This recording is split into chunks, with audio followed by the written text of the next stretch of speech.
Eu tenho 32 anos de contato nessa encarnação, dessa minha existência física, com Eugênia Spásia. Os primeiros 4 anos o contato foi menos comum. A partir de... Não, 3 não, 4 não, 3. A partir de 1991 ficou sistemático.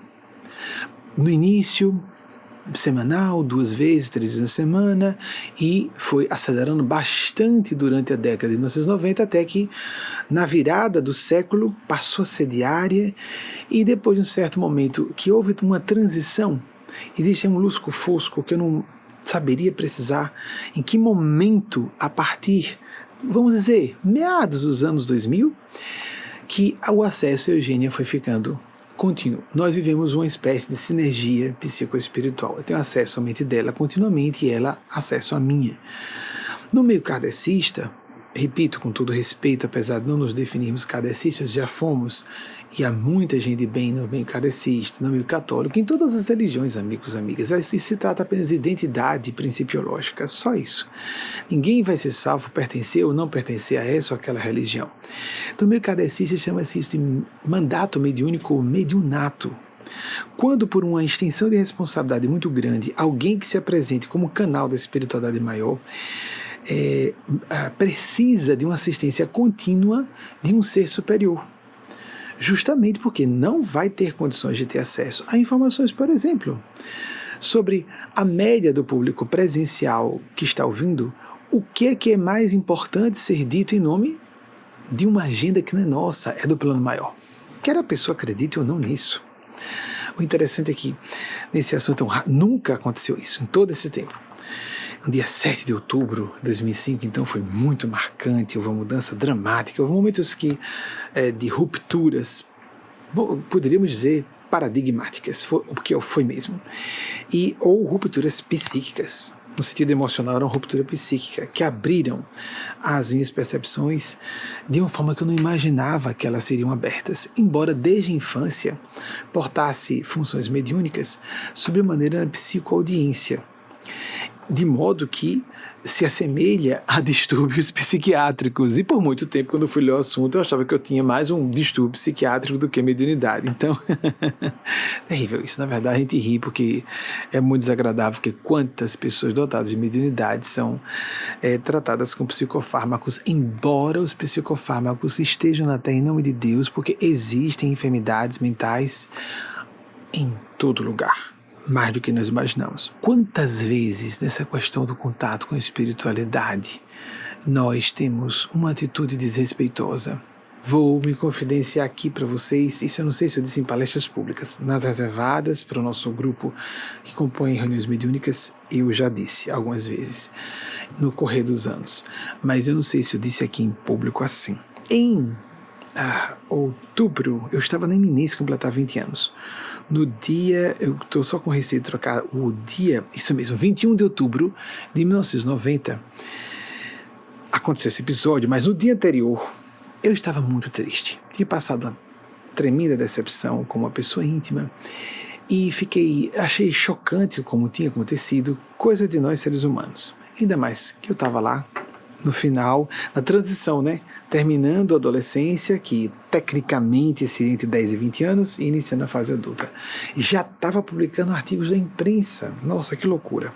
Em nome dos espíritos, mas sem assinar ainda os autores, porque não tinha segurança de quem estava falando na época. Autores e autoras. Então resolvi dirigir uma fala a Maria Cristo, pedindo uma prova dramática da existência do mundo espiritual, porque eu estava, como era de meu perfil e até hoje, um traço muito cético, por isso que fiquei contra dogmatismos religiosos sempre, tenho muita empatia com os anticlericais, antirreligiosos, que se tornam ateus. Eu creio que só houve uma confusão para muitos deles, a maior parte, na minha opinião, me desculpem os que são ateus e ateias, sabem uma parte da história. Não sabem que, na verdade, não são ateus, são antidogmáticos. Todo comportamento dogmático, toda abordagem doutrinária, lavagem cerebral é isso, encaixotar pensamento, a mente não pode ser encaixotada.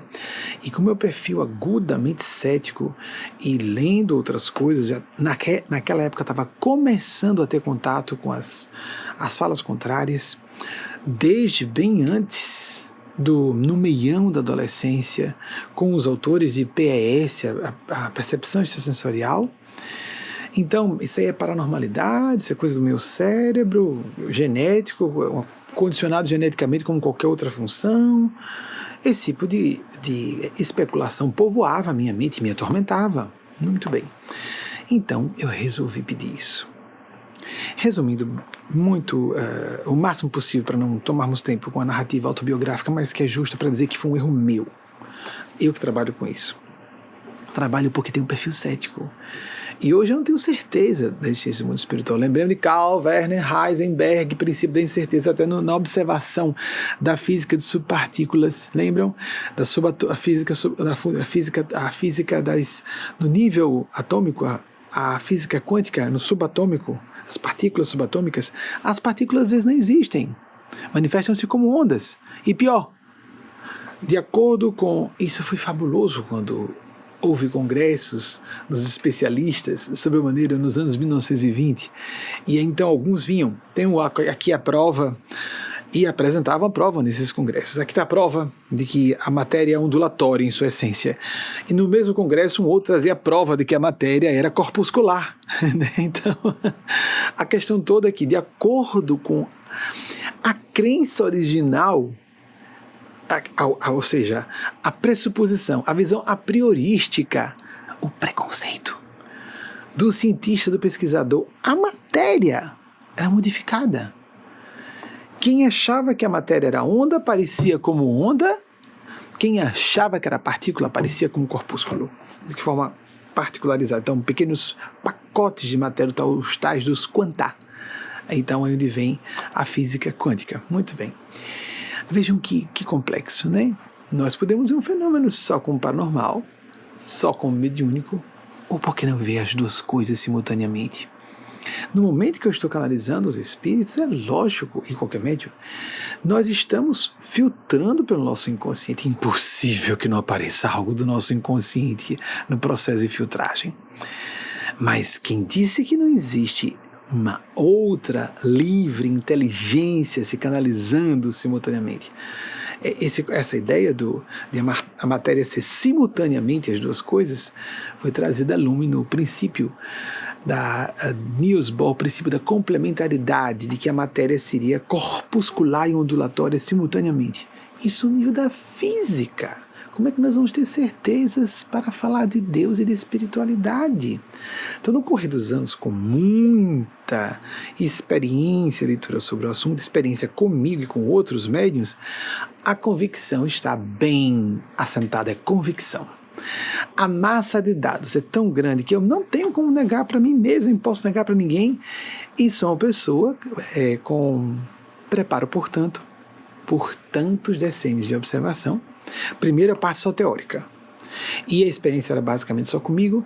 Durante a adolescência eu comecei a ler sobre o assunto, ler mesmo, não só ter experiências. A parte de experiências começou na infância, mas a ler com 12 anos, início de 1983.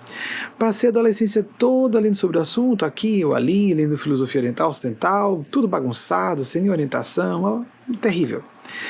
Sem acesso à internet, como as novas gerações têm, tudo pedir por reembolso postal, porque não encontrava nas livrarias da cidade onde nasci, a capital de Sergipe, Aracaju. Ainda hoje me sinto lá, apesar de estar aqui por tempo indeterminado nos Estados Unidos, né, no meio da pandemia e do pandemônio. E então, muito cético, pedi essa prova. Resumindo, narrando rapidamente, no dia seguinte, quase eu e duas irmãs biológicas minhas, uma delas irmã do espírito, profundamente minha confidente desde, e reciprocamente confidentes desde que eu estava com 10 e ela com 7. Desde o início de 1981, Marília, que está nos assistindo, e ela estava no carro, mas uma outra irmã embaixo, na propriedade rural da família. Nós estávamos atravessando uma espécie de platô sobre uma elevação no meio daquela propriedade. Eu estava dirigindo o veículo, o freio falhou e o carro parou num pedrouço que eu não sei como foi que uma pedra tão pequena segurou o carro à beira do precipício. Quando eu mostrei a uma única pessoa, porque eu fiz assim, fiz um esforço, né, de voltar lá e só voltei uma vez. A pessoa conhecia, eu não sabia que era tão alto assim.